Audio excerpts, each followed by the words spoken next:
En México, la política puede ser un campo de batalla mortal, pero la traición más peligrosa viene desde dentro. El 9 de enero de 2026, en Uruapan, Michoacán, las autoridades federales ejecutaron una detención que sacudió al país. Yesenia Méndez Rodríguez, secretaria particular del alcalde Carlos Manso, asesinado en noviembre pasado. Lo más perturbador, después del crimen, ella continuó en el mismo cargo bajo Grecia Quirós, la viuda que asumió la alcaldía. Durante más de 2 meses, nadie sospechó que la persona que lloraba públicamente al alcalde, que compartía mensajes de dolor en redes sociales, que trabajaba diariamente en el mismo escritorio donde Manso soñaba con transformar su ciudad, podrías haber sido quien facilitó su ejecución. Carlos Manso Rodríguez no era un político tradicional, no llegó al poder respaldado por partidos corruptos ni por las redes del caciquismo que dominan Michoacán. Era un empresario local, un ciudadano común que se hartó de ver cómo el crimen organizado y la corrupción ahogaban a Uruapan. En 2024 fundó el Movimiento del Sombrero, una iniciativa ciudadana con un objetivo claro: devolver Uruapan a manos de su gente, liberarla del control del cártel Jalisco Nueva Generación. Su campaña fue diferente, no prometió obras faraónicas ni soluciones mágicas, prometió honestidad, transparencia y la valentía de enfrentar directamente a los grupos delictivos que operaban con total impunidad. Prometió que Uruapan dejaría de ser territorio del CJNG y volvería a ser una ciudad donde las familias pudieran vivir en paz, donde los comerciantes no tuvieran que pagar cuotas a criminales, donde los jóvenes no tuvieran que elegir entre el narco o la miseria. Los ciudadanos de Uruapan le creyeron. En las elecciones de 2024, Carlos Manso arrasó. El candidato independiente, sin el respaldo de ningún partido político,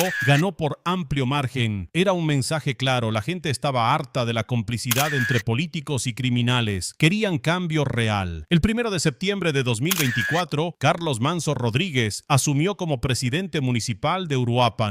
Llegó a la oficina con planes ambiciosos y la determinación de cumplirlos: limpiar la policía municipal de elementos infiltrados, recuperar espacios públicos controlados por el narcomenudeo, implementar programas sociales para alejar a los jóvenes del crimen, denunciar públicamente la extorsión. Sabía que enfrentaría resistencia brutal. Sabía que el cártel Jalisco Nueva Generación no vería con buenos ojos a un alcalde que realmente cumpliera sus promesas de combatir al crimen. Pero también sabía que necesitaba rodearse de un equipo de confianza. No podía hacerlo solo. Entre su círculo más cercano, Manso eligió a Yesenia Méndez Rodríguez como su secretaria particular. La elección parecía lógica. Yesenia no era nueva en el ayuntamiento. Según registros oficiales consultados a través de solicitudes de transparencia, ella había trabajado en el gobierno municipal desde 2017. Primero se desempeñó como coordinadora en el área de investigación de la Contraloría Municipal, un puesto que requería confianza y acceso a información sensible. Después, entre 2022 y 2024, trabajó como coordinadora en el área de consejería del gobierno municipal. Cuando Manso llegó al poder en septiembre de 2024, la promovió al cargo más sensible de toda la administración: secretaria particular del alcalde. Era el puesto de máxima confianza, el corazón operativo del gobierno municipal. Yesenia se convirtió en la coordinadora de toda su agenda. Tenía acceso total a reuniones, horarios, desplazamientos. Conocía con quién se reunía el alcalde, qué temas discutían, qué decisiones estaba tomando contra el crimen organizado. Organizaba sus eventos públicos, documentaba cada actividad oficial. Era literalmente la persona que conocía cada movimiento del alcalde antes que él mismo lo ejecutara. Carlos Manso confiaba en ella completamente. Le había entregado las llaves de su administración y durante los siguientes 45 días Yesenia cumpliría su papel con aparente lealtad y profesionalismo. Pero según las investigaciones que ahora la señalan como sospechosa de haber participado en el asesinato del alcalde, Yesenia Méndez no trabajaba únicamente para Carlos Manso. Según fuentes de la Fiscalía General de Michoacán, ella habría estado documentando cada detalle de la vida del alcalde para otro destinatario: los sicarios del cártel Jalisco Nueva Generación que planeaban eliminarlo. La administración de Manso avanzaba con determinación que asustaba al crimen organizado. En apenas mes y medio, el nuevo alcalde ya había implementado cambios significativos. Removió elementos policiales sospechosos de estar infiltrados por el CJNG, inició operativos contra puntos de narcomenudeo que operaban abiertamente en colonias populares, denunció públicamente la extorsión que grupos delictivos ejercían sobre comerciantes locales. Cada acción golpeaba los intereses del cártel. El cártel Jalisco Nueva Generación observaba cada Acción de Manso con creciente preocupación. Y según revelarían después las investigaciones federales, el cártel tomó una decisión fatal. Carlos Manso debía ser eliminado. No podían permitir que un alcalde independiente, sin compromisos con el crimen organizado, consolidara su poder en Uruapan. Su ejemplo podría inspirar a otros municipios. Su éxito sería su ruina. Pero ejecutar a un alcalde en funciones no es tarea sencilla. Se necesita planeación milimétrica, inteligencia precisa, conocimiento detallado de sus movimientos y su seguridad. Y para eso, según sostiene ahora la Fiscalía, el cártel contaba con alguien invaluable dentro del corazón mismo del gobierno municipal, la secretaria particular del alcalde. Mientras Carlos Manso trabajaba día y noche para cumplir sus promesas de campaña, alguien muy cerca de él trabajaba en sentido contrario. Alguien estaba recopilando información crítica. Alguien estaba rastreando sus horarios, sus rutas, sus eventos públicos, su esquema de protección. Alguien estaba preparando el terreno para la noche de terror que vendría. La noche del 1 de noviembre de 2025 debía ser una celebración. Uruapan se preparaba para el Festival de las Velas en la Plaza de los Mártires, una tradición del Día de Muertos donde cientos de personas honran a sus difuntos con velas, música y convivencia familiar. Carlos Manso, como alcalde, encabezaría el evento. Era su responsabilidad estar ahí, convivir con la ciudadanía. Era exactamente el tipo de acto que un alcalde comprometido nunca se perdería. Y eso lo hacía predecible, peligrosamente predecible. Según las investigaciones, los sicarios del CJNG sabían exactamente dónde estaría Carlos Manso esa noche. Conocían el horario del evento, su esquema de seguridad, cuántos escoltas lo acompañarían. Esa información no fue producto de vigilancia externa, fue proporcionada desde dentro con la precisión de quien coordinaba cada detalle. La tarde del 1 de noviembre, Yesenia Méndez coordinó la agenda del alcalde como siempre. El festival estaba programado para las 20 horas. Manso llegaría con su equipo de escoltas y funcionarios. Se quedaría una hora, daría un mensaje a la comunidad, después se retiraría. Todo planeado, todo documentado.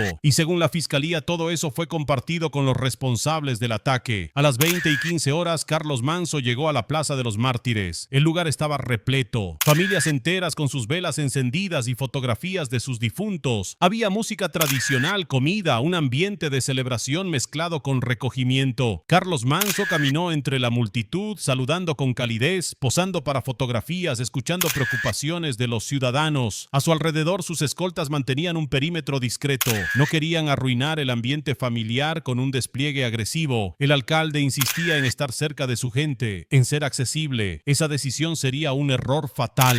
Aproximadamente a las 20:45 horas, mientras el alcalde se encontraba en el centro de la plaza, rodeado de ciudadanos, varios hombres armados se abrieron paso entre la multitud. No corrieron, no gritaron, simplemente se acercaron con frialdad profesional, sacaron sus armas y abrieron fuego contra Carlos Manso. El caos fue instantáneo. Las familias comenzaron a correr en todas direcciones, a gritar, a buscar refugio. Los disparos retumbaban en la plaza. Carlos Manso cayó al suelo, alcanzado por múltiples impactos. Sus escoltas intentaron responder, pero ya era tarde. Los atacantes tenían ventaja táctica completa. En segundos todo terminó. Los sicarios huyeron, perdiéndose entre las calles del centro. Dejaron atrás una escena de pesadilla. Un alcalde muerto en plena plaza pública, rodeado de velas del Día de Muertos que ahora parecían honrar su propia muerte. Carlos Manso Rodríguez, de 43 años, fue declarado muerto en el lugar. Había gobernado apenas 45 días. Sus promesas de limpiar la ciudad murieron con él esa noche. La ejecución no fue violencia espontánea. Fue una operación militar planificada con precisión. Los primeros informes registraron que 3 atacantes también murieron. Uno abatido por los escoltas, 2 encontrados después en una carretera, aparentemente ejecutados por sus compañeros para evitar que fueran capturados vivos. Las autoridades estatales y federales iniciaron inmediatamente la investigación. La Fiscalía de Michoacán la tomó como máxima prioridad. La Secretaría de Seguridad Federal, bajo Omar García Harfuch, desplegó sus mejores equipos de inteligencia. Descubrieron una red de complicidades que iba más allá de los sicarios. Primero identificaron a los operadores logísticos. Ricardo, un taxista local, facilitó la huida de los agresores. Conocía las calles perfectamente y proporcionó rutas de escape ideales. Después rastrearon a los reclutadores. Jaciel Antonio El Pelón, operador del CJNG dedicado a reclutar sicarios en centros de rehabilitación. Buscaba personas vulnerables, adictos en recuperación jóvenes sin oportunidades, y los convertía en asesinos. El Pelón había reclutado a varios ejecutores del asesinato de Manso. También identificaron al autor intelectual, Jorge Armando el Licenciado, operador de alto nivel del CJONG, responsable de coordinar operaciones en Uruapan. Según García Harfuch, el licenciado ordenó directamente el asesinato y supervisó cada detalle. Pero quedaba una pieza crítica: ¿cómo supieron los sicarios exactamente dónde y cuándo atacar? ¿Quién proporcionó la información precisa sobre la agenda del alcalde, su seguridad, el momento perfecto? Durante semanas esa pregunta no tuvo respuesta. Los detenidos hablaban de órdenes, pagos, rutas de escape, pero sobre la fuente de inteligencia guardaban silencio o simplemente no sabían. La respuesta estaba más cerca de lo imaginado. Estaba sentada en el mismo despacho donde Carlos Manso trabajó 45 días, coordinando la agenda de Grecia Quirós exactamente como había coordinado la de su difunto esposo, publicando mensajes de duelo y lealtad en redes sociales. Yesenia Méndez había pasado desapercibida 2 meses, hasta que las investigaciones de inteligencia revelaron patrones profundamente inquietantes. La Fiscalía de Michoacán no se detuvo con la captura de sicarios y operadores logísticos. El equipo sabía que alguien había proporcionado información desde dentro, alguien que conociera cada movimiento de Carlos Manso con precisión. El análisis forense de comunicaciones comenzó a arrojar resultados. Rastrearon llamadas, mensajes, redes sociales, buscaban conexiones entre el círculo del alcalde y los operadores del CJONG. Según fuentes de la Fiscalía confirmadas por medios locales, Yesenia Méndez tenía relaciones cercanas con integrantes de un equipo político vinculado al crimen organizado, personas que se beneficiaban del statu quo que Manso buscaba romper. El análisis de la agenda del alcalde reveló algo inquietante. Cada movimiento de Manso había sido documentado minuciosamente: reuniones privadas, desplazamientos no anunciados, cambios de última hora.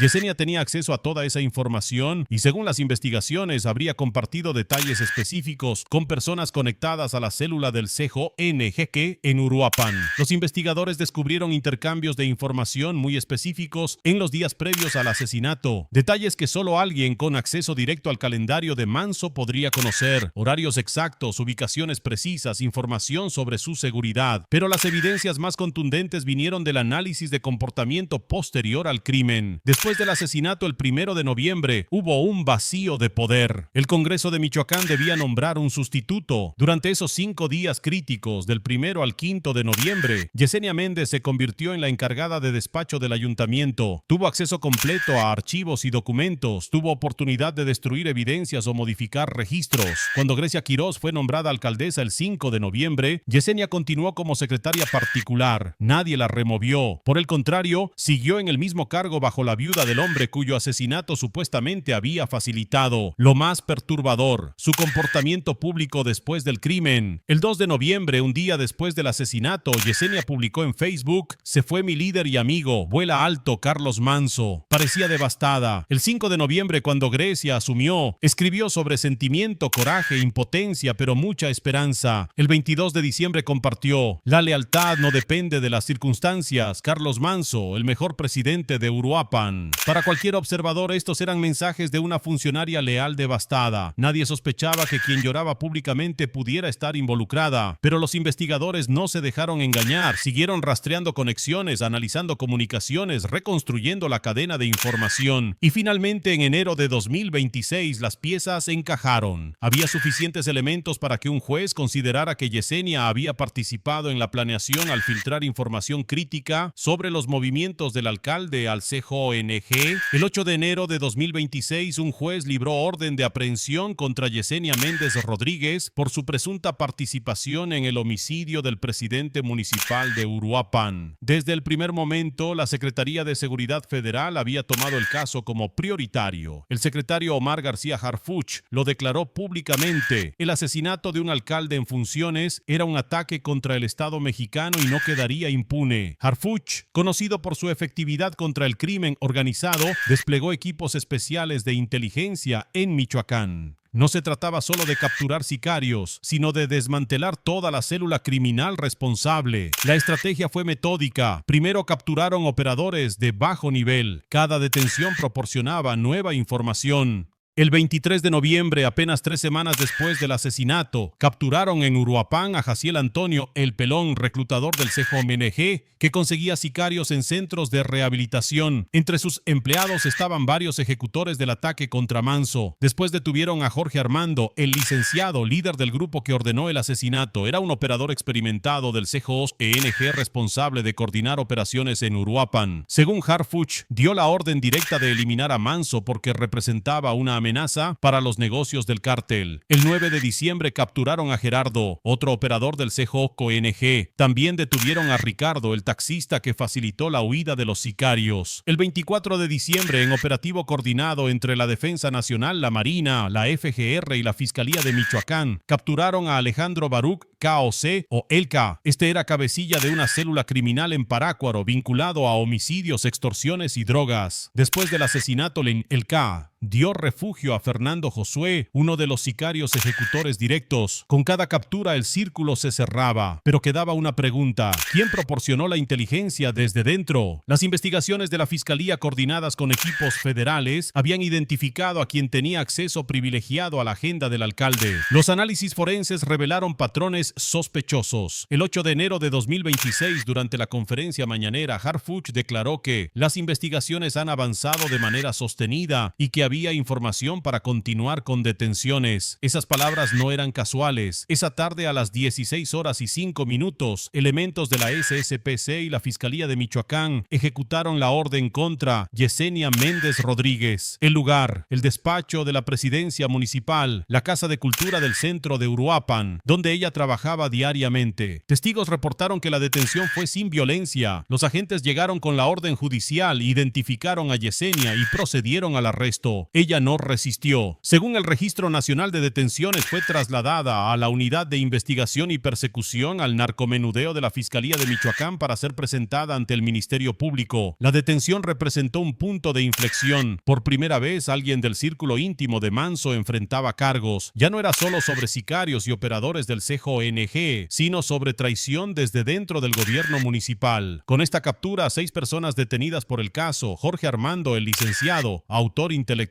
Ricardo, el taxista; Jaciel Antonio, el Pelón, reclutador; Gerardo, operador logístico; Alejandro Baruch KOC, quien dio refugio; Yesenia Méndez Rodríguez, secretaria particular. Además, 7 escoltas de Manso fueron arrestados, permanecen recluidos en Morelia, investigados por posible negligencia o complicidad. Harfuch fue claro: las investigaciones continúan, esto no termina aquí, vamos a identificar a todos los responsables. El mensaje era inequívoco: nadie quedaría impune. La noticia cayó como bomba en Uruapan. Durante 2 meses los ciudadanos vivieron con incertidumbre sobre el asesinato de su alcalde. Habían visto capturas de sicarios y operadores del CJMNG con cierto alivio, pero jamás imaginaron que la traición vendría desde tan adentro. En redes sociales la reacción fue de shock e indignación. Ciudadanos compartían capturas de las publicaciones de Yesenia llorando la muerte de Manso. ¿Cómo pudo escribir eso si ella lo traicionó?, preguntaba un usuario. Estuvo llorando en público mientras sabía que había ayudado a matarlo, escribió otro. La ironía más dolorosa: el 8 de enero por la mañana, horas antes de su arresto, Yesenia había acompañado a Grecia Quirós a una reunión oficial con la secretaria de Turismo Federal. En fotografías de ese evento aparece sentada en la misma sala. Nadie sabía que para la tarde estaría esposada. Grecia Quirós no ha emitido declaraciones sobre la detención de su secretaria. El silencio ha generado especulación. ¿Sabía Grecia algo? ¿Fue también víctima de infiltración? ¿Hay más personas comprometidas en el gobierno municipal? Hasta ahora no hay evidencia que vincule a Grecia con el asesinato de su esposo. Las investigaciones se han centrado en Yesenia, pero que continuara trabajando después del asesinato plantea preguntas sobre protocolos de seguridad del gobierno municipal. Para familiares de Carlos Manso, la noticia fue agridulce. Es un avance en la búsqueda de justicia, pero saber que alguien tan cercano lo traicionó hace el dolor más profundo. Carlos confiaba en ella, declaró un familiar, le había dado todo y así le pagó. El caso ha generado debate nacional sobre la infiltración del crimen organizado en instituciones gubernamentales. Manso no fue víctima de un ataque externo sorpresa, fue víctima de una operación que requirió complicidad desde dentro. Analistas señalan que este patrón se repite en México. Los grupos criminales no solo atacan a autoridades desde fuera, los infiltran, los compran, los amenazan. Cuando eso no funciona, los eliminan. El presidente municipal había durado 45 días intentando limpiar la ciudad, y la persona que conocía cada uno de sus movimientos posiblemente trabajaba para el cártel que él intentaba combatir. Para los ciudadanos de Uruapan, el mensaje es devastador. ¿En quién pueden confiar? Si el alcalde no podía confiar ni en su secretaria particular, ¿cómo pueden confiar en sus autoridades? Pero también hay esperanza. Las autoridades federales y estatales no se rindieron. Omar García Harfuch y su equipo trabajaron incansablemente 2 meses para desmantelar toda la red criminal. No se conformaron con sicarios, fueron por operadores, facilitadores, autores intelectuales y finalmente por quien facilitó información desde dentro. La investigación continúa. Yesenia Méndez será presentada ante un juez que determinará si hay elementos para vincularla a proceso por homicidio. Los abogados defensores argumentarán falta de evidencia directa. Los fiscales presentarán análisis forenses, patrones de comportamiento, indicios que la señalan como fuente de información. Será un juicio que México seguirá de cerca. No es solo un caso más de violencia. Expone cómo opera el crimen organizado en México, cómo infiltran gobiernos, cómo compran lealtades, cómo convierten funcionarios en cómplices de asesinatos. El legado de Carlos Manzo es complejo. Fue un alcalde que intentó hacer lo correcto y pagó con su vida. Confió en las personas equivocadas, pero también fue símbolo de resistencia contra el crimen organizado. Un recordatorio de que hay personas dispuestas a arriesgar todo por sus comunidades, incluso cuando el sistema está infiltrado. En Uruapan la vida continúa. Grecia Quiroz sigue como alcaldesa intentando completar el proyecto que su esposo comenzó. Los ciudadanos viven bajo la sombra del crimen organizado, esperando que algún día su ciudad pueda ser libre. Y en alguna celda de Michoacán, Yesenia Méndez espera su destino legal. La mujer que lloró públicamente la muerte del alcalde, que trabajó en el mismo escritorio donde Manzo soñaba con un Uruapan mejor, que según las autoridades traicionó todo eso. Fue amenazada por el CJNG, fue comprada, tenía vínculos previos con el crimen organizado. Las investigaciones deberán responder, pero una cosa es segura: cuando se escriba la historia del asesinato de Carlos Manzo, el nombre de Yesenia Méndez estará inscrito como recordatorio de que la traición más peligrosa viene desde dentro. El caso sigue abierto, las investigaciones continúan. México sigue exigiendo justicia para un alcalde que solo intentó hacer su trabajo.